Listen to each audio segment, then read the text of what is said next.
Welcome, class 12. We are back with part 3 of the chapter 5 through the eyes of travelers. In this part of the video, we are going to learn about travelers in Indian subcontinent during 16th to 17th century. We will also learn about a prominent personality, a traveler from France, Francois Bernier, and his experiences in the Indian subcontinent. So let's proceed further. Travelers in Indian subcontinent during 16th to 17th century. Jesuit Robert Nobili arrived in western Goa on 20th May 1605 during the reign of Akbar. He was nicknamed as the White Brahmana. He mastered Sanskrit, Tamil, Telugu, and translated Indian texts into European languages. Duarte Barbosa, who was a Portuguese writer who wrote a detailed account of trade and society in South India in his book named as Book of Duarte Barbosa in the year 1516, making it one of the earliest examples of Portuguese travel literature. Jean-Baptiste Tavernier was a French jeweler who traveled to India 6 times from 1630 to 1668 and wrote his experiences in a book named as Six Voyages. Manucci, an Italian doctor and writer, gave the first-hand account of Mughal Empire in his book Storia do Magor. Francois Bernier, who was a Frenchman, a doctor, a political philosopher, and a historian too. He was in India for 12 years from 1656 to 1668 and was closely associated with the Mughal court as a physician to Prince Dara Shikoh, the eldest son of Emperor Shah Jahan, and later as an intellectual and scientist with Danishmand Khan, who was an Armenian noble at the Mughal court. Bernier wrote about his experiences in his book named as Travels in the Mughal Empire. He gave a detailed account of Mughal Empire during the reign of Shah Jahan and Aurangzeb. In every instance, Bernier described what he saw as a bleak situation in comparison to developments in Europe. However, this assessment was not always accurate. Bernier and the degenerate East. Bernier constantly compared Mughal India with contemporary Europe, generally emphasizing the superiority of the latter. Bernier stated that system of crown ownership of land prevailed in Mughal India. However, none of the Mughal officials' documents suggest that the state was the sole owner of land.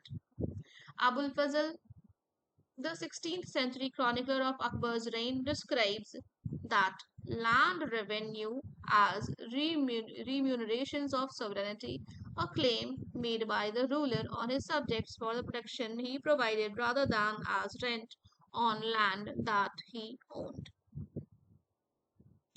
It is possible that European travelers regarded such claims as rent because land revenue demands were very high.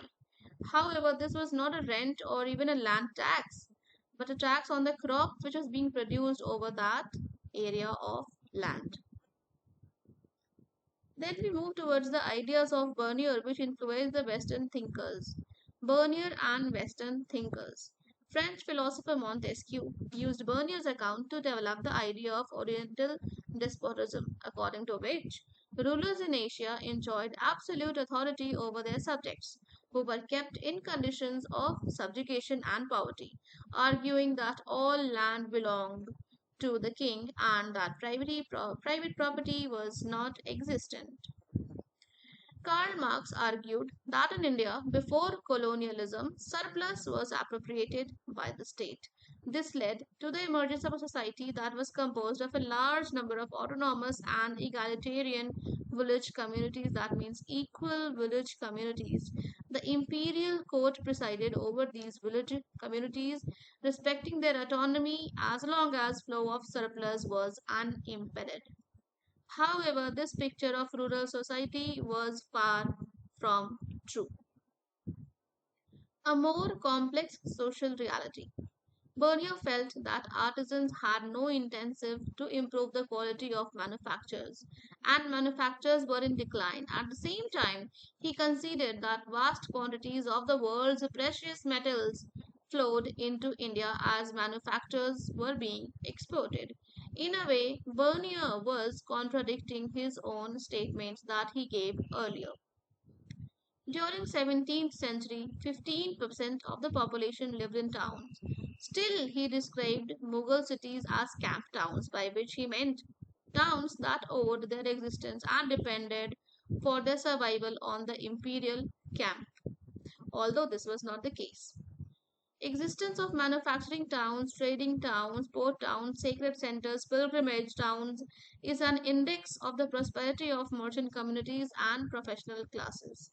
In Western India, groups of merchants were called Mahajans and their chief the Seth. In urban centers such as Ahmedabad, the Mahajans were collectively represented by the chief of the merchant community who was called the Nagar Seth. In a way, Bernier was trying to portray a picture of India as the land of beggar and the Mughal ruler as the barbarian ruler. But this was not the reality. His his ideas about India are misconceptualized, and whatever he saw in India, it might be a possibility that he might have considered it to be of something different. As he was comparing the conditions of Europe with the conditions of Mughal India, which were two different things, and he was trying to give a binary opposition where the Mughal India always stood on the inferior side and the European culture was on the superior side. But still, there are some instances where Bernier has presented the true picture of the society, while there are many instances in which Bernier has contradicted himself.